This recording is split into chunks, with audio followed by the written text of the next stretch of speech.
Hey everyone, welcome back to another quick how-to. In this video, we're going to show you how you can add a video player in Wing Studio. So you can basically display a video on your site using the single video player. And this sleek and easy to use player allows you to customize the playback options, the video controls, or the player borders. So you can upload your own video or embed a video from YouTube, Vimeo, Facebook, Dailymotion, or Twitch.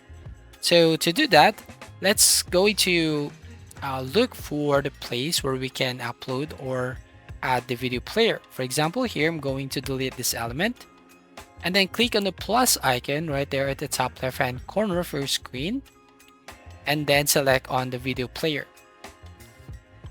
And then here you can drag to move right over here and then drag the corners to resize it.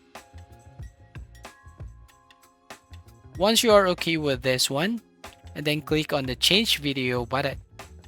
So here, as you can see, you have an option to select a video from your computer, or you can embed a video from a YouTube channel, YouTube video, from a Vimeo, or maybe a video from your Facebook page, or maybe on the Dailymotion or Twitch.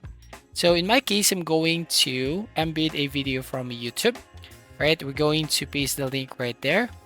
So for example, here on this video, and then here we can copy the URL link, then go back here and paste the link here on what's the video's web address, right? So Control V to paste. So there you have it, as you can see. And then you can enable this autoplays and plays in the loop. So here we have a embedded video from a YouTube channel or YouTube video. Now other way here, by going to change video button, and then we can click on the change video button right there. And then here you can basically upload your media from your computer or upload the video from your computer. Just click on the upload media button and then choose the video that you want to upload. Or maybe we can go to media from Wings. You can just explore some videos here or in Shutterstock or create using AI image creator. So that's all. That's how you basically add a video player in Wing Studio. So thank you for watching. Please like and subscribe and see you in the next video.